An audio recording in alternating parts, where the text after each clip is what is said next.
আচ্ছা, আজকে আমরা দেখাবো মতিউদ্দিন আহমেদ জাদুঘরের একটা অংশ, যেখানে সচরাচর সবসময়ই দেখা যায় যে আমরা বিভিন্ন রকম জাদুঘরে যাই, কিন্তু আমার কাছে মনে হয়েছে এই জাদুঘরটা একদমই মানে আড়ালে আবডালে আছে। আমি এর আগে কখনোই শুনিনি। সিলেটে এসে প্রথমবারের মতো আমি ঢুকছি মতিউদ্দিন আহমেদ জাদুঘরে। আপনাদেরকে সাথে নিয়ে চলো যাই।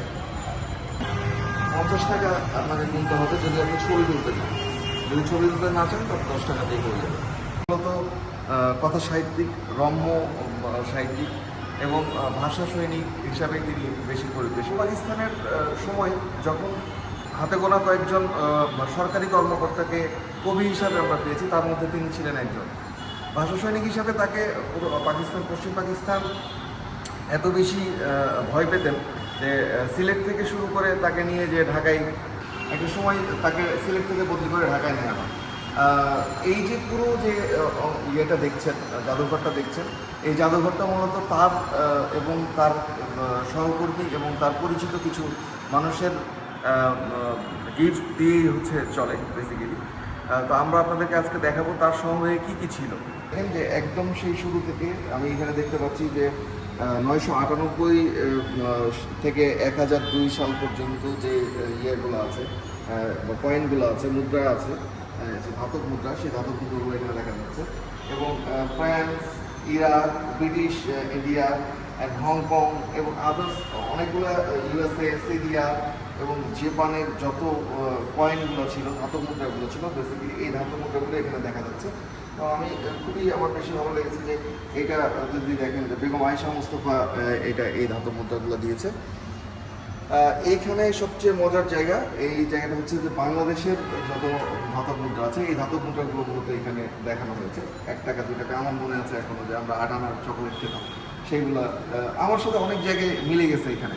এবং সবচেয়ে বেশি ভালো লাগছে আমার কাছে মনে হয়েছে যারা 90s কিডস, যারা 90 দশকের যারা আমরা আছি, তারা আজকের এই ভিডিওটা দেখলে আপনাদের খুব ভালো লাগবে, যে আপনাদের মনে পড়ে যাবে, মনে পড়া অনেকগুলো স্মৃতি আপনাদের কাছে চলে আসবে।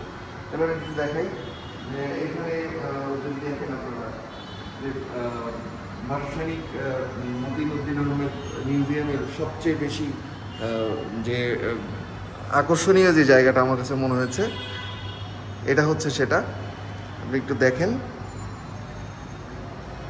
ছুরি, কান্তায় বন্দুক, চাপ্পড় সহ আরও অনেক জিনিসপত্রই আছে। আমি সবচেয়ে বেশি আপ্লুত হই, আপনারা জানেন নিশ্চয়ই, যে রাজশাহীকে সবচেয়ে বেশি আমি রিপ্রেজেন্ট করার চেষ্টা করি। এটা হচ্ছে ভাষা সৈনিক আব্দুল মতিন আহমেদের শেরওয়ানি। আর আমি সবচেয়ে বেশি আপ্লুত হয়ে একটা জিনিস দেখলে, যে রাজশাহীকে রিপ্রেজেন্ট করার কথা বলছিলাম, যে আপনি দেখেন এইখানেও রাজশাহী সিল্কের শাড়ি পরেছেন মতিউদ্দিন আহমেদের স্ত্রী। এটা হচ্ছে রাজশাহী সিল্ক। পাশে পাশে জামদানি আছে, সোনার জরির তৈরি শাড়ি আছে, সোনার।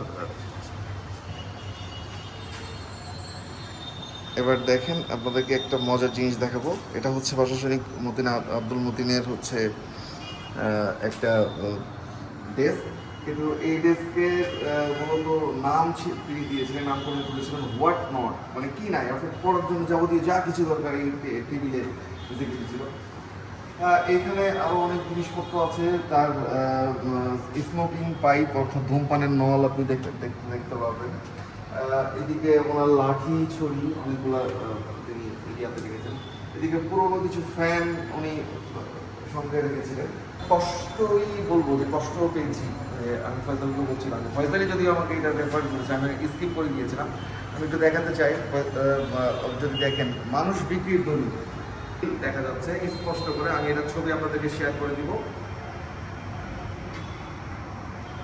এবং এইখানে মোমেন্ট তৈরি বেশ কিছু শো পিস আছে, কলম, তার ব্যবহৃত বেশ কিছু কলম আছে, চামিচগুলো বেসিক্যালি মানে, এবং পিতলের গিরগিটি আমরা দেখতে পাচ্ছি, সহ আরও মায়া হরিণের শিং, সম্ভার, চিত্রা হরিণের অনেক কিছু দেখতে পাচ্ছি।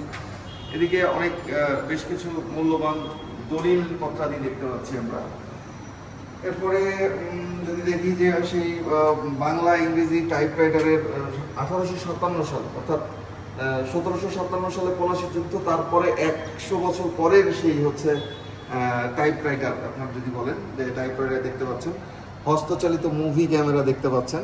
মিশরের তৈরি মানে ফলগুলা, মানে কৃত্রিম ফল আপনারা দেখতে পাচ্ছেন। এখানে দেখতে পাচ্ছেন যে হাতির দাঁত, সেই পুরনো সেই জিনিসগুলোই কিন্তু আবার নতুন করে হয়ে আসছে। দেখেন চাইনিজ যে পাখাগুলা নতুন দেখা যাচ্ছে, সেগুলো কিন্তু পুরনো সেই পাখা। অসম্ভব ভালো লাগার একটা ব্যাপার। ডাক টিকিট, পাকিস্তানের ডাক টিকিট, এইটা দেখছেন। এবং 71 সালে পাকিস্তান সেনাবাহিনী তাদের এদেশীয় দোসরদের যুদ্ধাপরাধীদের ডাক টিকিট, এই ডাক টিকিটগুলো মূলত আমার কাছেও বেশ কিছু সংগ্রহে আছে। আপনারা জানেন, এর আগে আমরা আপনাকে দেখিয়েছিলাম। ডাক টিকিটের পাশাপাশি এইখানে বেশ কিছু মূল্যবান ছবি আছে। এই ছবিগুলো আপনারা একটু দেখেন যে এমএজি ওসমান সাহেবের, কর্নেল এমএজি ওসমান সাহেবের কিছু ছবি আছে, হামিদ ভাসানী স্যারের কিছু ছবি আছে। সবচেয়ে বড় ব্যাপার দেখেন, এই খাটটা আপনাদেরকে যদি ভিডিওতে আপনাদেরকে আমি না দেখাই, মানে বুঝতে পারবো না।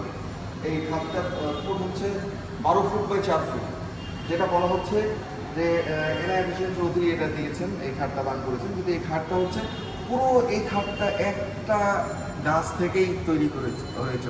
বুঝতে পারছেন না, এত বড়, মানে বেড় দিয়ে পাওয়া যাবে না হয়তো। হ্যাঁ, যদি খেয়াল করে দেখেন যে সেই 1961, 1997, তারও আগের কথা যদি বলি, যে হাজী সৈয়দুল্লাহ কিংবা ডাক বিভাগ এতগুলো কাজ করতো, এত জিনিস মানে উদ্বোধনী খাম তৈরি করতো। এখনো হয়তো করে, যেগুলো আমরা স্কিপ করে চলে যাই। অনেক মূল্যবান, হয়তো এই মূল্য আমাদের কাছে এখন মূল্যহীন, কিন্তু একটা সময় ছিল তার যে জ্ঞান, তার যে কথার যে ঝুলি, সেইগুলা বোঝাই করার জন্য এই বই হয়তো তাকে পরিপূর্ণভাবে সহযোগিতা করেছে। প্রাচীন যে চীনের যে চৌ রাজবংশের আমরা নাম শুনেছি, চৌ রাজবংশের কথা যদি আমরা বলি, যে সেই 1222 থেকে 225 খ্রিস্টপূর্ব পর্যন্ত বিভিন্ন সময় ছুরি বিনিময়ের মাধ্যমে যে মুদ্রার যে প্রচলন ছিল, ছুরি বিনিময়ের মাধ্যম যদি বলেন, আমি একটু আপনাদেরকে দেখাই যে ছুরি বিনিময়ের মাধ্যমে এই যে এইটা হচ্ছে সেই ছুরি বিনিময়। ইন্দোনেশিয়া, লিবিয়া, ভুটান, নেদারল্যান্ডস, এইদিকে যদি দেখি পাকিস্তান, দক্ষিণ কোরিয়া, অস্ট্রেলিয়া সহ নানা ধরনের মুদ্রা তিনি সংরক্ষণে রাখতেন। সারা বিশ্বের, কিন্তু এরা এই আমার বাংলাদেশের, বাংলাদেশের স্বাধীন বাংলার প্রথম ব্যাংক নোট, যতগুলো ব্যাংক নোট ছিল এখানে সবগুলো ব্যাংক নোটই আছে। আমার লাইটের কারণে আমরা বোধহয় কিছুটা দেখতে বিলম্ব হতে পারে। এবার আমি ঘড়ি সংগ্রহশালায় নিয়ে এসেছি। দেখেন কি ঘড়ি, মনে হচ্ছে যে পুরো একটা মানে ঘড়ির মধ্যে বন্দি হয়ে যাচ্ছি আমরাও ঠিক তাই। আমাদের হাতে ঘড়ি, পায়ে ঘড়ি, পকেটে ঘড়ি, মাথায়ও ঘড়ি থাকে মাঝে মাঝে। কারণ ঘড়ি তো হাতে পকেটে থাকে না, ঘড়ি থাকে আমার হৃদয়ে। কারণ কয়টার সময় যেতে হবে, কয়টার সময় আসতে হবে, সেই চিন্তাই আমার ঘড়ি শেষ হয়ে যায় ঘড়ির সময়। দেখেন কত চমৎকার কিছু ঘড়ি এখানে মানে অ্যাড করে রেখেছি। যে এই টেবিল ঘড়িগুলা আমরা মূলত ব্যবহার করি, মানে অ্যালার্ম হিসাবে ইউজ করতাম। 90 দশকের অনেকগুলো ঘড়ি এখানে এখনও সেই মডেলগুলো পাওয়া যাচ্ছে। তার যে সংগ্রহ ছিল, বিশাল এক সংগ্রহ। আপনাদের মনে আছে কিনা, আমার ওই যে আমরা খোলা খেলতাম, খোলা দিয়ে একটা সময় খেলতাম, এই ম্যাচের খোল। মজার যে জায়গা, উট পাখির ডিম যারা দেখেননি তারা আজকে ডিম তাদেরকে আজকে ডিম দেখাই দিল। দেখেন উট পাখির ডিম আছে, এমু পাখির ডিম আছে, কুমিরের ডিম, রাজহাঁসের ডিম, দুটি কুসুমের জাম্বু ডিম, সাধারণ ডিম, চীনা হাঁসের ডিম, টার্কির ডিম, দেশি মুরগির ডিম। মনে হচ্ছে যে এখন আমার কাছে মনে হচ্ছে যে আমি ডিম বিক্রেতা হয়ে গেছি, মানে এই ডিম ওই ডিম সব ডিমই আছে। টিকটিকির ডিমও কিন্তু আমার কাছে আছে এই মুহূর্তে। আপনারা যদি একটু দেখাই, টিকটিকির ডিমও আপনি দেখতে পাবেন, টিকটিকি এবং টিকটিকি সহ টিকটিকির ডিম। ভুবন চিলের ডিম আছে, কোয়েল পাখির ডিম তো আমি সবাই দেখেছি। আর তিলা ঘুঘুর ডিম যদি না দেখে থাকেন তাহলে দেখে নিতে পারেন। বিশ্বের ক্ষুদ্রতম মুরগির ডিম ওনার কাছে এই মুহূর্তে আছে। আপনি যদি একটু খেয়াল করেন যে সবচেয়ে ছোট ডিমগুলা, আমি কলমটা দেখাতে চাই। যারা সাংবাদিকতার সাথে আমার এই ভিডিও দেখছেন তারা নিশ্চয়ই এটার সাথে আপ্লুত হয়ে যাবেন। এই কলম, তার সংগ্রহের যে কলম, সেই কলমগুলো তিনি এখানে দেখিয়েছেন। পার্কার 51 তার সংগ্রহে ছিল একটা। আর তিন প্রজন্মের যে সাইকেল, সেই সাইকেলটাও তিনি এখানে দান করেছেন। আর আবার বলছিলাম যে 90-এর দশকের যে ফোনগুলা, এর মধ্যে থেকে কার কোনটা ফোন বলতে হবে, কে কোনটা দিয়ে শুরু করেছিলেন। আমি বেসিক্যালি এই ইটি স্টারকম দিয়ে শুরু করেছিলাম। সবচেয়ে বেশি নোকিয়ারই গ্রাহক পাওয়া যাবে। নোকিয়া ফোনগুলোর এই কয়েকটা মডেল ছিল, যে মডেলগুলো 1110, 3310, এই ফোনগুলো আমরা বেশি ব্যবহার করতাম, গ্রামোফোন হিসাবে ওই সময় ব্যবহার করতাম। এই যে অনেকগুলো জিনিস আছে, এইগুলো জিনিস নিয়ে আর সারাদিন যদি রিভ করি সারাদিন শেষ হবে না। আমি জানি আপনাদের ধৈর্যচ্যুতি হচ্ছে, আমি শেষ করব। এদিকে টিভি, সনি টিভি কার কার বাসায় আছে লাইক কমেন্ট করে জানাতে পারেন যে কার কার বাসায় সনি টিভি আছে, একটা কমেন্টস করে আমাকে দিতে পারেন যে কার কার বাসায় সনি টিভি আছে, এবং কারা এই মানে আকাইয়ের এই সেটটা ব্যবহার করেছেন, ক্যাসেট সেটটা, সেটাও একটু দেখা যেতে পারে। এবং আমার মনে আছে যে আমার দাদা আদম আলী সরকার, উনি এরকম ঘটি বদনা ব্যবহার করতেন পিতলের। এবং আমার মনে আছে যে আমারও বোধহয় বিয়ের সময়ের কিছু উপহার হিসাবে এগুলো তিনি পেয়েছিলেন।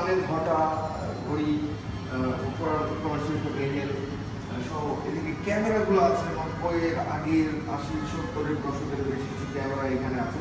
সেই ক্যামেরা, টেলিফোন, চ্যাম্পিয়ন ট্রফি, এইগুলো বেসিক্যালি আপনি যদি বলেন যে অনেকগুলো ট্রফি আছে, ডানে বামে অনেকগুলো ট্রফি দেখতে পাচ্ছি আমরা। ক্যামেরাগুলো বেশ পুরনো। যদি বলি যে ল্যাম্প আছে এখানে, হারিকেন ল্যাম্প, সেই সময়ের টর্চ লাইট, আমরা টর্চ লাইটগুলো ব্যাটারি, হক ব্যাটারি ব্যবহার করতাম আমরা একটা সময়। হক ব্যাটারির সেই আপগ্রেডেড এডিশন হচ্ছে একদম পেন্সিল ব্যাটারির দিকে চলে আসছে। পরে এখানে কাঠের কিছু স্যান্ডেল আছে, আপনি দেখেন কাঠের কিছু, এটাকে মূলত খড়ম বলা হয়, হাতির দাঁতের তৈরি খড়মও আছে এখানে। কিছু পুরোনো তালা আমরা দেখতে পাচ্ছি। আগেকার লেখাগুলো ছিল একটা একটা করে বসার মতো অক্ষরগুলা, সেই অক্ষরগুলো ছাপাখানায় মূলত কোন প্রযুক্তিতে ব্যবহার করা হতো যদি আপনি একটু দেখান। যে এখানে এই যে ছোট ছোট যে অক্ষরগুলো আছে, এই অক্ষরগুলো আপনি দেখা যাচ্ছে না হয়তো, এই অক্ষরগুলো দিয়ে মূলত এই ধরনের লেখাগুলো, এই ধরনের লেখাগুলো মূলত আসে। ক্যাঙ্গারুর চামড়াও এখানে আছে, যদিও আমি এতদিন হরিণের চামড়া দেখেছি, কিন্তু অ্যাকচুয়ালি আজকে প্রথমবারের মতো আমি ক্যাঙ্গারুর চামড়া দেখি। একটু হাত দাও, আমি সেটা করে একটু হাত দিয়ে দিয়েছি। বেশ কিছু ডেলিগেটসের, যখন তিনি যে বিভিন্ন ডেলিগেটস হয়েছেন, বিভিন্ন প্রোগ্রামের যদি তখন অতিথি হয়েছেন, তখন সেই সময়ে এই কোড পিন কিংবা আদার সিম্বলগুলো তাকে গিফট করা হয়েছে। এই চমৎকার একটা জায়গা, আপনি যদি আসেন আপনার অনায়াসে 2-3 ঘন্টা কোথায় হারিয়ে ফেলবেন আপনি নিজেও জানেন না। আপনি যদি এই জায়গায় আসতে চান তাহলে আপনাকে সিলেট শাহজালাল বাজার দৌড়ে আসতে হবে। আসলেই হাতের বাম পাশে আপনি দেখতে পাবেন। আজকের এই এপিসোড এখানেই শেষ করছি। সবাইকে ধন্যবাদ। আসসালামু আলাইকুম।